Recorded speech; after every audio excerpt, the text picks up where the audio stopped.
Hi, I'm Rob, and today I'd like to show you a video about a FESTOOL Track Saw, but on a different brand of tracks.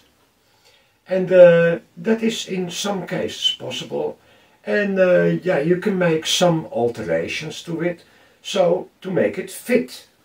And that's what I'd like to show you.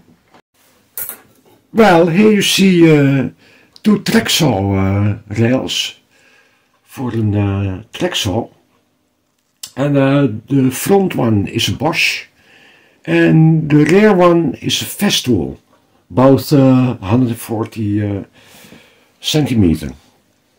And now I don't have a BOSCH track saw, but I do have the rail, and I bought that 24 years ago for a jigsaw, but that didn't work out. So now I want to make it suitable for my track saw, but that's a FESTOOL. And is that possible?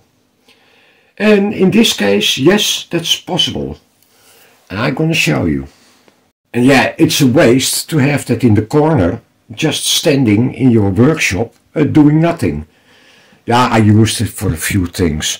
But now I want to make it suitable for the track saw. Well, the first thing what you have to measure is here the protrusion, rail what is sticking above. That's where it rides on.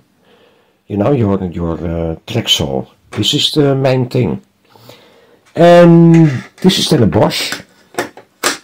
And the BOSCH is 1569. That's the size, 1569. And the FESTOOL, yeah, 1595. So that is doable.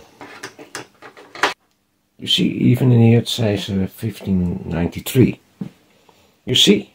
So, it's only 3/10. That the BOSCH is smaller. Now, I think that is, with the set screws on the track saw, that is adjustable. Well, here you see that set screw.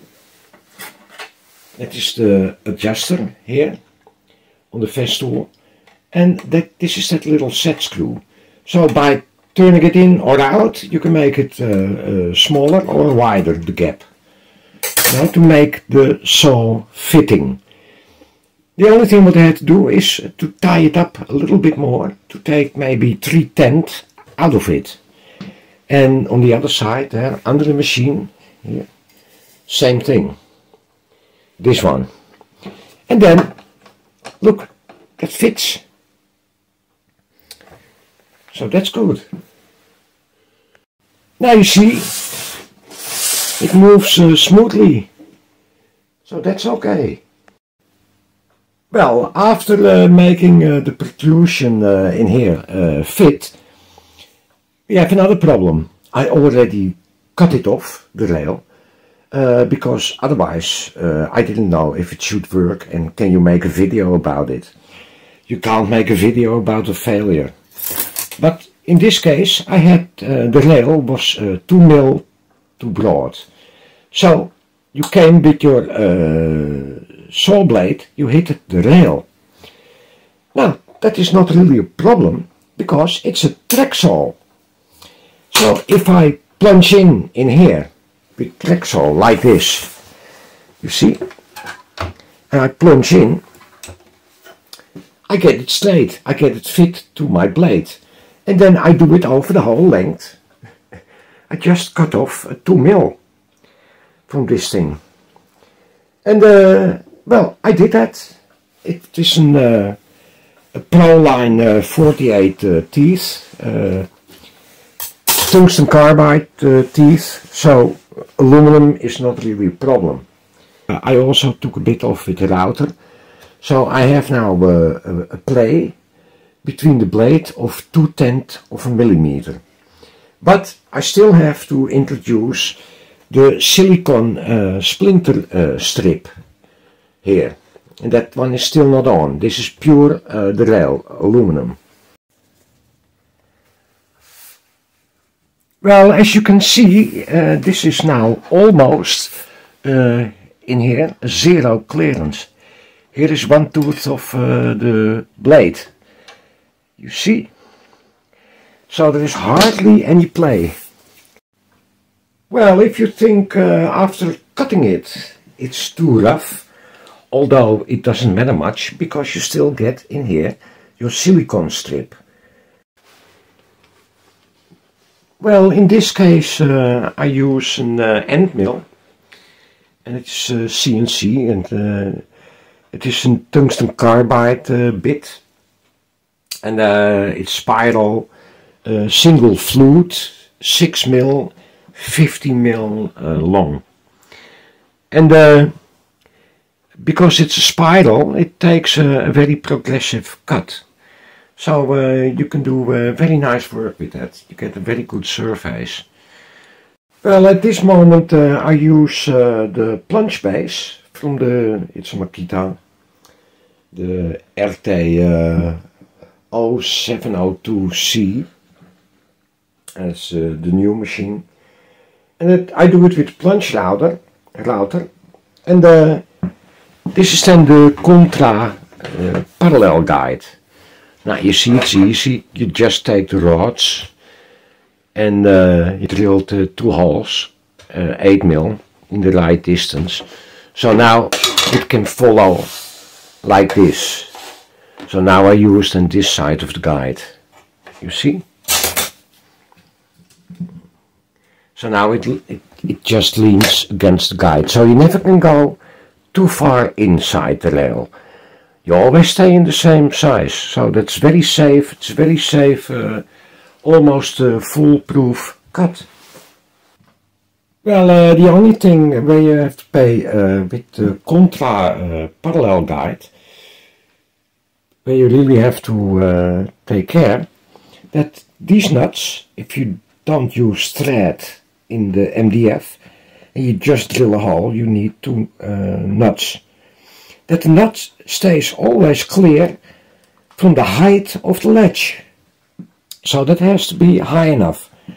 So your foot plate needs to be high enough to give here a little bit of clearance.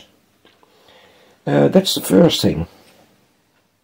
Then number 2 is until here you have the rail. Yeah, like this. From here to here, that's the aluminum. And then you are free floating. So now I made, it was just the size. I took the foot plate from this machine and just mounted like this temporarily. So now it stays in level. Also take care that you don't plunge in with your router maximum too deep, because then you are in your table.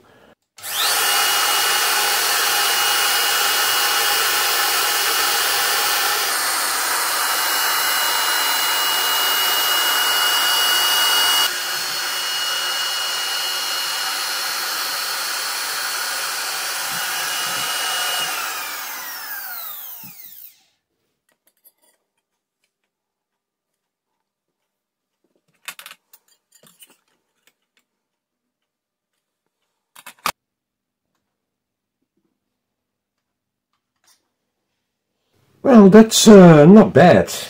It's quite an okay surface. Okay, now we get the new strip, and I cleaned it with a solvent. It's called in here thinner, because acetone it didn't work so well. Well, at the end I cut it then with parquetry pliers. Well, now I have to cut the splinter guard, the strip, in size.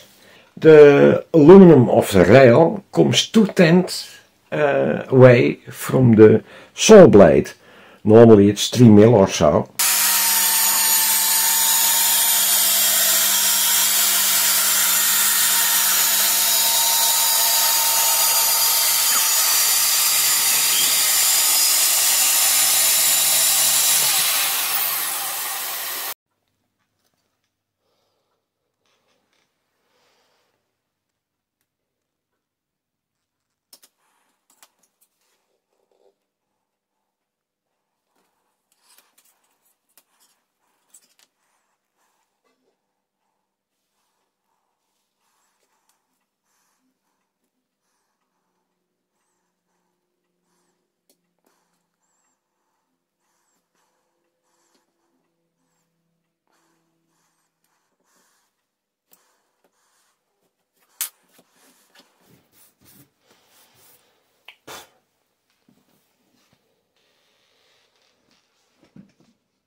Well, as you can see, yeah, it's a very good technique.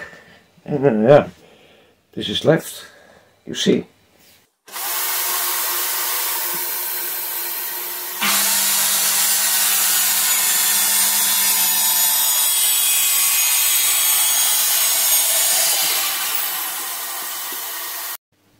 Well, this is then a close-up of the edge.